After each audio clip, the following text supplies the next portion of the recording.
Hello dear students, how are you. एक बार फिर से आप सभी का स्वागत है स्मार क्लास 749 पे। आज हम डिस्कस करने वाले हैं क्लास 10th का चैप्टर 5th, जिसका नेम है arithmetic progression. Arithmetic progression means, जिसे हम एपी भी कहते हैं शॉर्ट लैंग्वेज में, तो उसके बारे में हम चर्चा करेंगे। सबसे पहले हम जानेंगे कि अर्थमेटिक प्रोग्रेशन क्या होती है। तो चलिए स्टार्ट करते हैं। अर्थमेटिक प्रोग्रेशन क्या होती है। अर्थमेटिक प्रोग्रेशन एक सीक्वेंस होती है, ठीक है। सीक्वेंस मीन्स जिसे हम एक सीक्वेंस की फॉर्म में लिखते हैं, मतलब a list of number arranged in a definite order according to some rule. यह एक लिस्ट होती है नंबर की, जिसे हम अरेंज करके लिखते हैं डेफिनेट ऑर्डर के अनुसार, जो किसी भी रूल को फॉलो करेगा उसे हम सीक्वेंस कहेंगे, ठीक है। एग्जाम्पल नीचे दे रखे हैं, नीचे एग्जाम्पल देखते हैं। इधर सीक्वेंस लिखी हुई है। अब पैटर्न फॉलो जो कर रहा है वहाँ पे रूल लिखे हुए हैं। देखो सीक्वेंस कौन कौन सी दे रखी है। 7, 13, 19 एंड 25, ये हमें सीक्वेंस दे रखी है। अब हमने इससे आगे सीक्वेंस बनानी है, तो हम कैसे बनाएंगे। सबसे पहले हम देखेंगे कि यह सीक्वेंस कौन सा ऑर्डर फॉलो कर रही है। देखो इन फर्स्ट 2 में जो डिफरेंस है वो 6 है। फिर नेक्स्ट 2 का डिफरेंस 19 और 13 का 6 है। फिर 19 और 25 का डिफरेंस 6 है। इसका मतलब कि ये जो सीक्वेंस है उसके अंदर जो डिफरेंस है 6 का आ रहा है।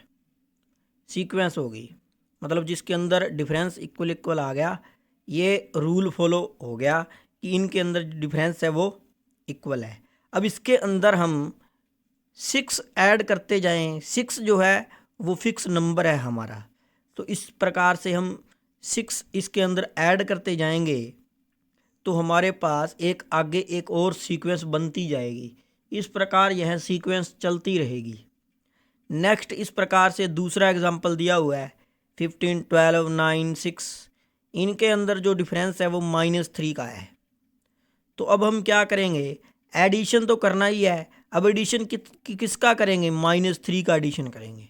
6 के अंदर -3 ऐड करेंगे, फिर आगे इस प्रकार से -3 ऐड करते जाएंगे तो हमारे पास एक सीक्वेंस बनती जाएगी। अब नेक्स्ट देखो 1, 2, 4 और 8। अब यहाँ पे देखो, यहाँ पे डिफरेंस जो है वो इक्वल नहीं है। यहाँ पे 1 का डिफरेंस है, यहाँ पे 2 का डिफरेंस है और फिर उसके बाद में 4 का डिफरेंस है। लेकिन ये सीक्वेंस है क्योंकि अगर हम इसको मल्टीप्लाई करते जाएं फिक्स नंबर 2 से तो इस प्रकार ये रूल फॉलो करता जाएगा। 1 मल्टीप्लाई 2, 2 मल्टीप्लाई 2, 2, 4 मल्टीप्लाई 2, 8 मल्टीप्लाई 2। इस प्रकार से ये हमारा जो फिक्स नंबर है वो 2 है। इस प्रकार से लास्ट वाली देखो, 1 का स्क्वायर, 2 का स्क्वायर, 3 का स्क्वायर, 4 का स्क्वायर, 5 का स्क्वायर। इस प्रकार से हम आगे नेक्स्ट 5, 6, 7 का स्क्वायर करते जाएं तो हमारे पास नेचुरल नंबर का स्क्वायर आ जाएगा। तो जर्नल आपको पता लग गया कि सीक्वेंस क्या होती है। सीक्वेंस जिसके हम फिक्स नंबर से मल्टीप्लाई, डिवाइड, सब्ट्रैक्शन, एडिशन करते जाएं तो हमारे पास एक सीक्वेंस यानी रूल के हिसाब से एक सीक्वेंस बनती जाती है। ये तो बात हमने की है सीक्वेंस की। नेक्स्ट देखो सीक्वेंस में जो पहले नंबर पे टर्म होती है, the number of first place is called first term, it is denoted by A1। जो फर्स्ट नंबर पे टर्म होती है उसे हम कहते हैं A1। The number of second place is called second term, second term को हम कहते हैं A2। इस प्रकार से nth प्लेस तक चलते जाएं, nth टर्म या जर्नल टर्म इसे कहते हैं AN of the sequence. Sequence की AN टर्म कहते हैं, ठीक है। नेक्स्ट है प्रोग्रेशन। अब सीक्वेंस का तो हमें पता लग गया, बात आती है प्रोग्रेशन क्या होता है। प्रोग्रेशन का मतलब होता है का the sequence which follow a definite pattern are called progression. जो एक डेफिनेट पैटर्न को फॉलो करती है सीक्वेंस, उसे हम कहते हैं प्रोग्रेशन। ठीक है, hence the pattern follow is a certain mathematical rule. Rule के हिसाब से जो सीक्वेंस डेफिनेट पैटर्न को फॉलो करेगी उसे हम प्रोग्रेशन कहेंगे। But all sequence may not be necessary be progression. जितने भी प्रोग्रेशन होते हैं उनको हम सीक्वेंस कह सकते हैं, लेकिन जो सीक्वेंस है सारे के सारे उनको हम प्रोग्रेशन नहीं कह सकते। फॉर एग्जाम्पल की बात करें 5, 10, 15, 20, तो प्रोग्रेशन ये मल्टीपल हो गया 5 का, तो ये प्रोग्रेशन है, तो ये सीक्वेंस भी है। अगर हम बात करें सीक्वेंस ऑफ प्राइम नंबर की, अगर हम प्राइम नंबर की एक सीक्वेंस बना लें, सीक्वेंस मीन्स आपको पता ही है, तो सीक्वेंस 2, 3, 5, 7, 11 ये सीक्वेंस तो है बट डेफिनेट पैटर्न को फॉलो नहीं कर रही, तो इसे हम प्रोग्रेशन नहीं कह सकते। प्रोग्रेशन मतलब क्या होता है कि जो इनका जो डिफरेंस है वो इक्वल आना चाहिए, या तो वो 5 का मल्टीपल हो जैसे हमने ऊपर किया था, तो डिफरेंस जो है वो इक्वल आना चाहिए, उसे हम कहेंगे प्रोग्रेशन। ठीक है, तो सीक्वेंस के अंदर हम क्या देखते हैं कि प्रोग्रेशन भी एक प्रकार की सीक्वेंस ही होती है। ठीक है, अब आपको सीक्वेंस और प्रोग्रेशन के अंदर डिफरेंस पता लग गया। अब हम बात करेंगे अर्थमेटिक प्रोग्रेशन। अब प्रोग्रेशन में हमें पता है अर्थमेटिक प्रोग्रेशन क्या होता है। अब अर्थमेटिक मतलब नंबरों की लिस्ट होती है। Arithmetic means an arithmetic progression is a list of number in which each successive term is obtain by adding a fix number to the proceeding one. Arithmetic progression क्या होती है? लिस्ट होती है number in which each successive term is obtain by adding a fix number. मतलब क्या है, AP का क्या मतलब है कि जो फिक्स नंबर है उसे हम कहेंगे कॉमन डिफरेंस। मतलब सक्सेसिव एक हमें सीक्वेंस दे रखी होगी, ठीक है, और उस सीक्वेंस के अंदर जो डिफरेंस होगा वो इक्वल होगा। मतलब उसके अंदर जो फिक्स नंबर होगा जो हम ऐड करते हैं उसे हम कहते हैं कॉमन डिफरेंस, और वो इक्वल होना चाहिए, उसे हम क्या कहेंगे? अर्थमेटिक प्रोग्रेशन कहेंगे। ठीक है, एग्जाम्पल देखते हैं। प्रोग्रेशन दिया होगा हमें जैसे 1, 3, 5 और 7। अब इनके अंदर डिफरेंस 2 का है, इन सभी में इक्वल डिफरेंस है, तो इसका मतलब ऐड 2 करते जाएं तो हमारे पास प्रोसीडिंग टर्म आगे प्रोग्रेशन अर्थमेटिक प्रोग्रेशन की फॉर्म आती जाएगी। नेक्स्ट 100, 80, 60, 40, इनके अंदर जो डिफरेंस है वो है हमारा -20। तो इस प्रकार से आगे -20 ऐड करते जाएं तो हमारे पास नेक्स्ट प्रोग्रेशन इस प्रकार से अर्थमेटिक प्रोग्रेशन आगे बनती जाएगी। हमें क्या करना है? हमें सबसे पहले तो फिक्स टर्म चेक करनी है। फिक्स टर्म को क्या कहते हैं? कॉमन डिफरेंस कहते हैं। कॉमन डिफरेंस कैसे चेक करेंगे? सेकंड टर्म में से फर्स्ट टर्म माइनस कर देंगे। ये हमारे पास जो एक सीक्वेंस दी हुई है जो प्रोग्रेशन है, यानी फर्स्ट टर्म को कहते हैं A1, और A1 हमारा कितना है? 100 है। उसके बाद बात आती है D, जिसे हम कहते हैं कॉमन डिफरेंस या फिक्स टर्म, वो A2 माइनस में A1, यानी सेकंड टर्म में से फर्स्ट टर्म को जब हम माइनस कर देते हैं तो हमारे पास क्या आ जाता है? D आ जाता है। ये फर्स्ट टर्म है, ये सेकंड टर्म है, ये थर्ड है, ये फोर्थ है। तो इस प्रकार हम 80 में से माइनस कर देंगे 100, तो हमारे पास वैल्यू क्या आ जाएगी? -20। -20 is the common difference, -20 is the fix number. ठीक है, तो ये हमारी AP थी। मतलब we notice that in each of the list of number give above the successive term is obtain by adding a fix number is called common difference to the preceding term. Each list of number is set to form an arithmetic progression. इस प्रकार से हमारी list infinite number of term तक बनती जाएगी। जिसे हम कह देते हैं इनफाइनाइट अर्थमेटिक प्रोग्रेशन।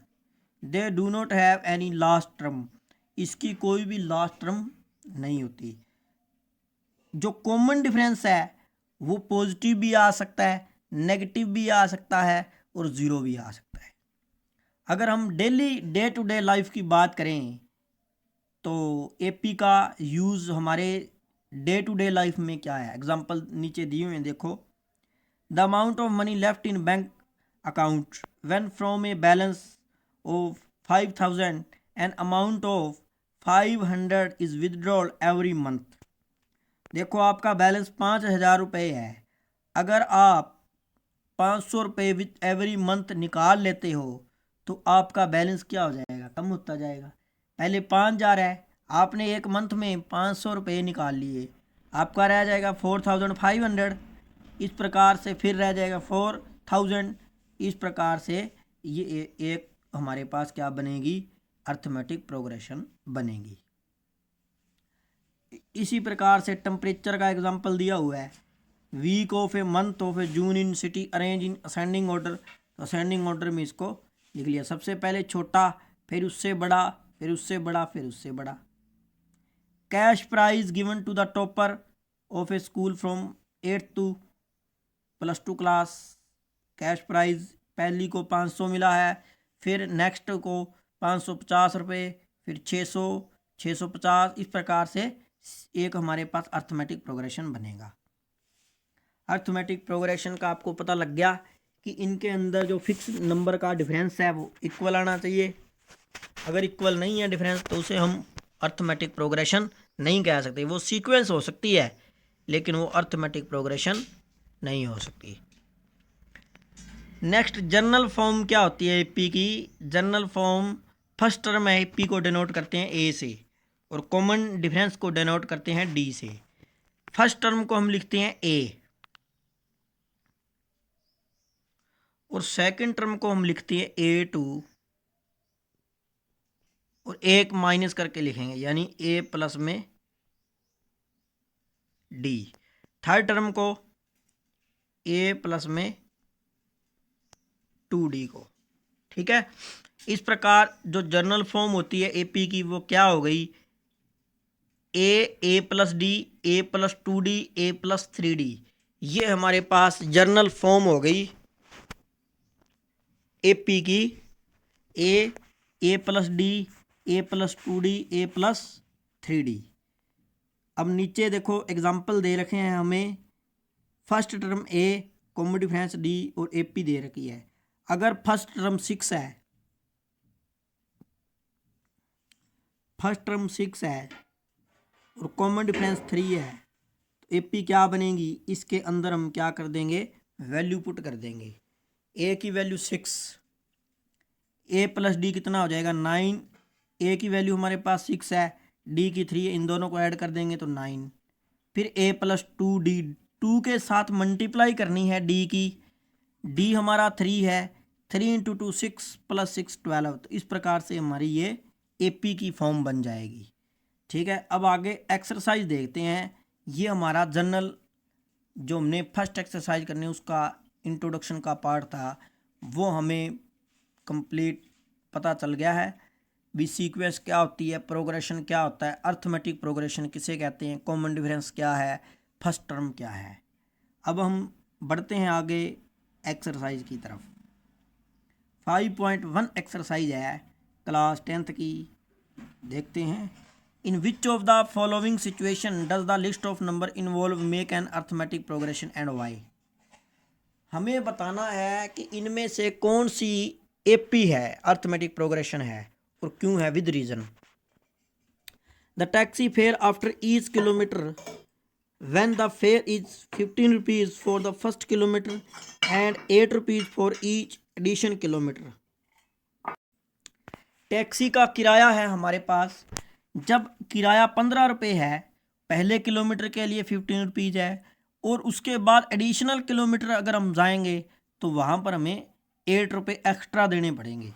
तो हमें बताना है कि ये एक एपी है या नहीं है। तो अब हम क्या करेंगे, पहले किलोमीटर के लिए जो किराया है वो तो 15 है फर्स्ट किलोमीटर की। अब आगे जाएगा तो 15 के अंदर ऐड कर देंगे, 15 प्लस 18 8 23 हो जाएगा। उसके बाद नेक्स्ट फिर इस प्रकार से ऐड करते जाएंगे 8 8 8, तो क्या यह एपी है या नहीं है। 23 में फिर 8 ऐड कर देंगे। इसके बाद फिर ये फर्स्ट किलोमीटर के लिए, फिर सेकंड किलोमीटर के लिए 15 प्लस 8, थर्ड किलोमीटर के लिए 23 प्लस 8, इस प्रकार से ऐड करते जाएं तो ये हमारी एक एपी की फॉर्म बन जाएगी। क्यों बनेगी? क्योंकि एवरी टर्म जो है वो फिक्स नंबर 8 8 इंक्रीज हो रही है और इनका जो डिफरेंस है 20 15 23 31 39 वो हमारा 8 8 का है, तो ये एपी बन गई। ठीक है, नेक्स्ट हम सेकंड देखते हैं।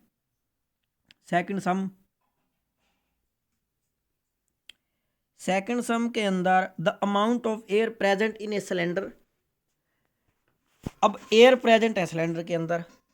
When a vacuum pump revolve 1/4 of the air remaining in the cylinder at a time, कि हमारे पास amount of air present in a cylinder when vacuum pump, जब हम पंप करते हैं तो रिमूव 1/4 जो पार्ट है इसका वो रिमूव हो जाता है, air remaining in the cylinder at a time, और जो बच जाती है रिमेनिंग जो बच जाती है सिलेंडर के अंदर उसी समय में।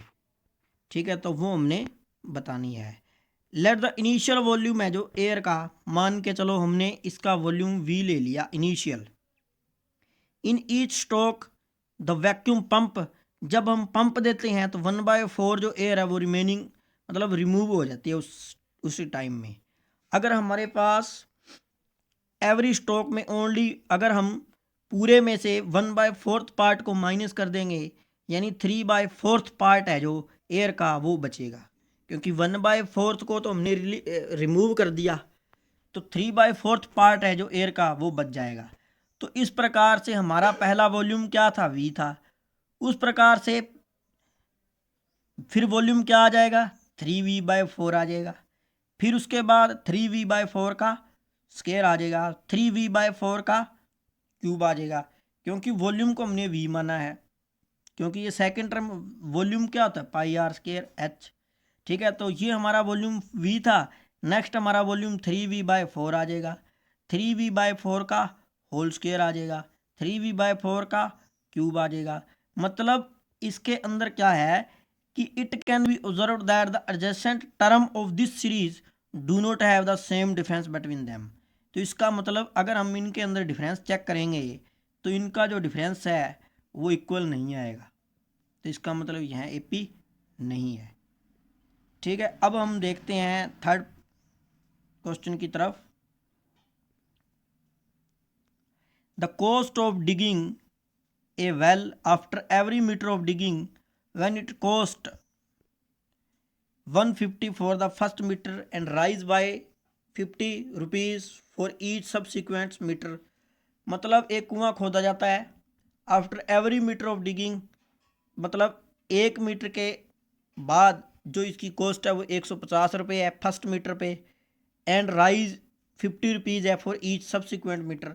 मतलब पहले 1 किलोमीटर के लिए 150 रुपये फिक्स है, नेक्स्ट सब्सिक्वेंट मीटर जब जाएंगे तो 50 रुपये लग जाएंगे। तो इस प्रकार 50 ऐड करते जाएंगे सब्सिक्वेंट के अंदर, तो हमारे पास पहले मीटर के लिए 150, सेकंड मीटर के लिए 150 प्लस 50, इस प्रकार से हम 50-50 ऐड करते जाएंगे तो हमारे पास एक एपी तैयार हो जाएगी। 150, 200, 250, 300 एक एपी की फॉर्म है। क्यों है? क्योंकि every term is 50 more than the proceeding term. हमारे पास एवरी टर्म जो है वो 50 ज़्यादा हो रही है, इस प्रकार से यहाँ एक एपी की फॉर्म बन जाएगी। नेक्स्ट हमारे पास फोर्थ पार्ट है the amount of money in the account every year when 10,000 is deposit at the compound interest eight 8% पर एनुअल। जो हमारे पास अमाउंट ऑफ मनी है अकाउंट एवरी ईयर, प्रत्येक वर्ष जब 10,000 रुपये है डिपॉजिट करते हैं तो कंपाउंड इंटरेस्ट 8% पर एनुअल लगता है। तो हमने बतानी है मनी। तो सबसे पहले हम अमाउंट ऑफ क्या निकालेंगे, P, deposit are percent compound interest निकालेंगे। कंपाउंड इंटरेस्ट का फॉर्मूला होता है अमाउंट निकालने का, पी ब्रैकेट में 1+r/100 इसकी power n after n year. तो इस प्रकार से every hour money will be 10,000 1+8/100 पहले साल के लिए, फिर दूसरे साल के लिए 10,000 1+8/100 का स्क्वायर। इस प्रकार से ये एक सीक्वेंस n साल तक हम निकाल लेंगे। तो यहाँ से अगर देखें तो इनका जो डिफरेंस है वो इक्वल नहीं होगा, तो यह एपी नहीं है। इसको सोल्व करेंगे 108/100 से 100 कैंसिल हो गया, इसको सोल्व करेंगे तो बहुत ज़्यादा बड़ी रकम हो जाएगी। तो इस प्रकार से हमारा जो डिफरेंस है वो इक्वल नहीं आया, तो यह एपी नहीं है। एपी के अंदर जो डिफरेंस है वो इक्वल आना चाहिए। ठीक है, अब नेक्स्ट बिल्कुल ही आसान सम है। क्या दिया हुआ है, ए दे रखा है हमें और डी दिया हुआ है। ठीक है, हमने क्या फाइंड करना है, फर्स्ट 4 टर्म। पहली टर्म को हमने क्या लिखा था, ए, दूसरी टर्म को ए प्लस डी, तीसरी टर्म को ए प्लस 2d, ए प्लस 3d। इस प्रकार ये जो वैल्यू है ए और डी की, इसके अंदर अगर हम पुट कर दें तो हमारे पास क्या बन जाएगी, एपी बन जाएगी। ये एपी की जनरल फॉर्म है। ठीक है, तो इसके अंदर पुट करके देखते हैं। देखो, ए एक सीरीज हमें दे दी, A1 A2 A3 A4 A5, A2 A plus D 10 + 10, फिर A3 A प्लस 2d, फिर 30। इस प्रकार से उसके अंदर वैल्यू पुट कर दी तो हमारे पास क्या आ गई, एक सीक्वेंस सीरीज बन गई, एपी बन गई। और सीरीज हमारे पास 10 20 30 40 50। इस प्रकार से 4 टर्म हमारी एपी की क्या आ गई, 10 20 30। इनके अंदर जो डिफरेंस है वो इक्वल है 10 10 का, जो हमारे पास क्या है, डी की वैल्यू है। एपी के अंदर डिफरेंस इक्वल आना चाहिए। अगर डिफरेंस इक्वल है तो उसे हम एपी कह सकते हैं, अदरवाइज वो एपी नहीं होगी। सेकंड हमारे पास a = -2 d = 0 है, तो हमारे पास फर्स्ट है हमारे पास -2, फिर होता है a plus D coma a plus 2d, a plus 2d। ठीक है, अगर इनको सोल्व करें तो ये आ जाएगी -2, ये आ जाएगी -2, जीरो के साथ मल्टीप्लाई करेंगे तो जीरो आ जाएगी -2। फिर इस प्रकार a प्लस 3d निकालेंगे, वो भी क्या आ जाएगा, -2। तो फर्स्ट 4 टर्म क्या आ गई एपी की, -2 -2 -2। ये हमारी एपी और इनका जो डिफरेंस है वो क्या है, -2 + 2 0। ठीक है, इस प्रकार से हम थर्ड पार्ट देखते हैं। ए हमें 4 दिया है और डी हमें -3 दिया है। उसी प्रकार से सबसे पहले आएगा ए 4, ए प्लस डी, ए प्लस 2d। ठीक है, ये हमारा आ गया 4 -3 1। इसको पहले सोल्व करेंगे, 3 × 2 -6, 4 -6 कितने हो गए, -2। फिर इस प्रकार से यहाँ पे हम कितना लगाएंगे, ए प्लस 3d, 4 -9 तो -5। ये हमारी एक एपी की फॉर्म आ गई। ठीक है, इस प्रकार से हमने एपी वाले सम करने हैं। इस प्रकार से नेक्स्ट हमारे पास a -1 d 1/2। अभी इसको देखते हैं कैसे करते हैं। a हमारा कितना है, -1, a प्लस डी यानी -1 + 1/2, -1 plus a plus 2d, 2 into में d, ये कैंसिल हो जाएगा, -1 + 1/2 तो -1/2, ये -1 + 1 0। ठीक है, ये 3 टर्में तो हमने निकाल दी। इस प्रकार से आगे a + 4d है, इसको निकाल लेंगे। a हमारा 1 है +4 इंटू डी हमारा कितना है 1/2, इसको कैंसिल कर देंगे 2 से। -1 + 1/2, तो ये भी क्या आ जाएगी 1/2। यही हमने फाइंड करना था। तो AP की हमारे पास कौन कौन सी टर्म आ गई, -1, 1/2, माइनस के 0 और 1/2, यही हमने फाइंड करनी थी। तो ये हमारे पास 4 टर्म आ गई। नेक्स्ट A की वैल्यू हमारे पास -1.25, D की 0.25। तो अगर हम इनको ऐड करें, A की वैल्यू तो हमारे पास फिक्स ही है, फर्स्ट टर्म होती है। A + D क्या आएगा, -1.25, इसके अंदर 0.25 ऐड करेंगे माइनस का, तो माइनस माइनस प्लस हो जाती हैं 0, 4 और 5, तो ये 1, तो 1.50 माइनस का आएगा। ठीक है, तो यहाँ पे क्या आ गया 1 नेक्स्ट हमारी क्या आई थी -1.5।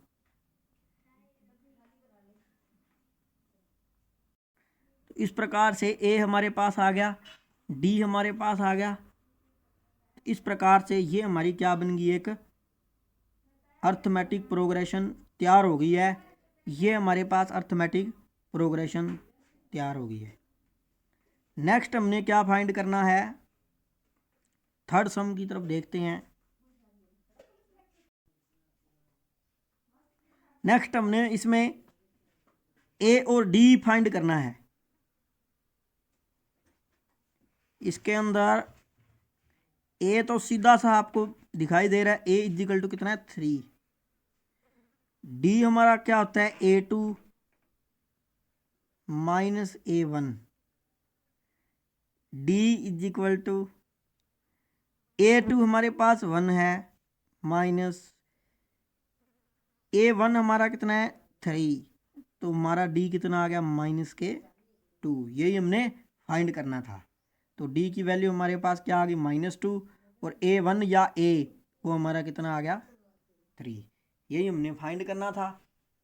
तो आगे देखते हैं। इसी का सेकंड पार्ट है। सेकंड पार्ट के अंदर A हमारा कितना है -5, D हमारा कितना है A2 - A1, -1 माइनस के 5, तो -1 माइनस माइनस प्लस के 5, 5 - 1 4, तो 4 हमारा क्या आ गया D आ गया, और A हमारा कितना है -5। इस प्रकार थर्ड पार्ट की तरफ देखते हैं। थर्ड पार्ट में देखो फ्रैक्शन की फॉर्म है A = 1/3, D = 5/3 -1/3, 5 - 1 4/3, तो ये हमारा क्या आ गया D आ गया। ठीक है, इस प्रकार से आपने करने हैं, बिल्कुल ही आसान सम है। जब तक आप A और D की वैल्यू नहीं निकालोगे आप कोई भी आगे सम नहीं कर सकते। तो अर्थमेटिक प्रोग्रेशन के लिए हमें सबसे ज़्यादा ज़रूरी क्या है, A और D की वैल्यू निकालनी। अगर हमें A और D पता लग गया तो हम किसी भी सम को आसानी से कर सकते हैं। ठीक है, A और D बहुत ज़्यादा ज़रूरी है। नेक्स्ट फोर्थ पार्ट की तरफ देखते हैं। 0.6 है, 0.6 A हमारा कितना है 0.6, D निकालना है। D जिसे कॉमन डिफरेंस कहते हैं 1.7 - 0.6। सेकेंड टर्म में से फर्स्ट टर्म को हमने माइनस करना है, तो ये वैल्यू क्या आ जाएगी 7 1.1, तो ये हमारा क्या है कॉमन डिफरेंस है। ठीक है, तो इस प्रकार से हमने ये 4 पार्ट कर लिए। इसी के आगे आप देख सकते हो, देखो इसका कॉमन डिफरेंस है जो वो 4 आया हमने निकाला था, ठीक है। नेक्स्ट इसका आया 4/3, इसका आया 1.1 जो अभी निकाला है हमने। Short form